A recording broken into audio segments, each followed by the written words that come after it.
Hey everybody, how's it going? Welcome to another edition of Legends of 40k, and it was requested, so here it is. This is Nemesor Zahndrekh of the Necrons.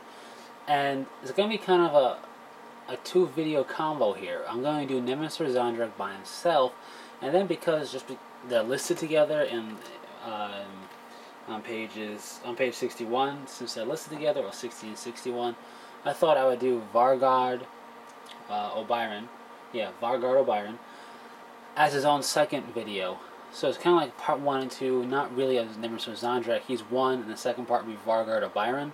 You don't need to buy them together. Vargard could be taken by himself if you wanted to, but I just feel it's fitting to do it like that. So that's what I'm going to do. This video, as it's uploaded, or uploading, or I should say as it's uploaded, then once it's up, which you'll know because you'll be watching this right now, I'll be having Vargard Obyron being uploaded right after that. So here we go. Nemesor Zahndrekh is 185 points. Weapon skill and physical skill of 4. Strength and toughness of 5. 3 wounds, initiative 2, 3 attacks, leadership 10, 2 plus save.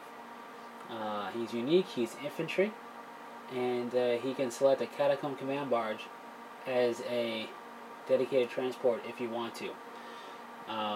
He has a Phase Shifter, Resurrection Orb, Sempiternal Weave, and Staff of Light as war gear. And special rules, he has Adaptive Tactics, Counter Tactics, Ever Living, Independent Character, Phased Reinforcements, Reanimation Protocols. So looking at his specific special rules, Adaptive Tactics means at the start of each of your turns in which Zahndrekh is on the battlefield, choose one friendly unit, then choose one of the following special rules: Counterattack, Furious Charge, Hit and Run, Night Vision, or acute sentences, or whatever it's called in 6th edition now, I keep forgetting. Stealth and Tank Hunters. The chosen unit has a chosen special rule until the start of your next turn. Counter Tactics. At the start of each of your turns in which Zahndrekh is on the battlefield, choose one enemy unit within his line of sight. That unit loses the following special rules if it has them, and cannot gain them until the start of your next turn: Acute Senses, Counterattack, Furious Charge, Hit and Run, Night Vision, Stealth, and Tank Hunters. And Phased Reinforcements. If he is on the battlefield, any number of units in reserve that are able to Deep Strike can choose to enter play in the enemy turn via Deep Strike immediately after any enemy unit has arrived from reserve, normally during the enemy's movement phase. Pretty cool. So, looking at his model first, he has a pretty cool looking model. I like it. The posing, if it was for any other type of army in 40k, I wouldn't like, because they're robotic living machine type of things. I think it works. The very rigid stance of the arm here, just sticking straight out like that, very robotic, very artificial in nature. I like that. I think it works, and it's close to the artwork form in the Codex, so I like that as well. His Staff of Light is very ornate, and this guy can make a great generic Necron Overlord as well. A theme amongst the special character Overlords for the Necrons. He just looks very... I think his pose is very fitting with his quirky nature, and he has a cool like headdress thing here. Every special character has a different one, it looks like. So, I like his model overall. Now his entry.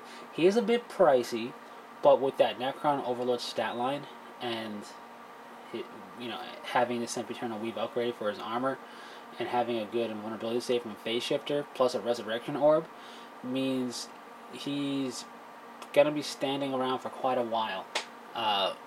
If he was by himself, I think he could last pretty well. And if with a squad, him and his squad can last even longer.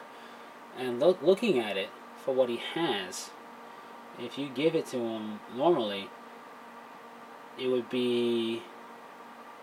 I'm doing a quick calculation of points here. Let's see. Yeah, it wouldn't be quite the same amount of points, but it would be kind of close if you upgraded him to have Sempiternal Weave, Resurrection Orb, and a Phase Shifter. So, you're not paying for a stat line, because I did just mention how it's the same exact stat line as a Necron Overlord. And in all my Necron Overlord special characters, I always say this, and it's because it's the case. The stat line is exactly the same, and you're not paying for a stat line when it comes to these special characters. You're paying for the special rules. And he has some special rules. His adaptive tactics are very nice. Basically, every turn you can pick a unit to benefit from one of those special rules. Hit and run, I don't know how beneficial that would be, just based on the Necron stat line a bit, but tank hunters, very helpful. And Furious Charge, if you're going to be going in for the charge, or counterattack if you expect to be charged next turn, also very helpful. Basically, you can always find a reason, and a good reason, to give a certain unit in your force one of those special rules. His counter tactics rule is a bit more situational. It requires your opponents to have special rules on their models, but there's a very good chance they'll have at least one enemy unit that does so. As long as you're able to get Nemesor Zahndrekh into a good field of view on the battlefield, he'll be able to deny that enemy its special rules that are on that list. They have to be on that list, and that's pretty good. It can take some of the wind out of the sails of an assault unit that relies on Furious Charge to really be scary in the assault, or scarier in the assault. And overall, it can just be very helpful for you. So never downplay those adaptive tactics and counter tactics special rules. They're very good. And his phase reinforcements, it's different. It's something unique, and I like that. It's not the norm. A bit situational, and you're going to have to figure out how to use it properly. You got to find a good time in which to do that. But it's not just infantry units, it's any unit that can deep strike. And that counts your monolith, for example.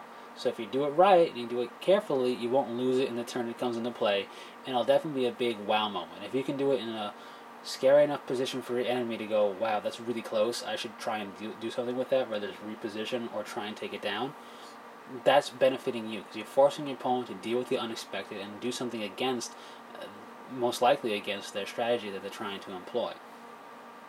And the benefit may not even be visibly viewable. But if you got them second-guessing themselves, thinking what they're going to do, backtracking, that's all beneficial to you, getting in their head a little bit, and that's helpful.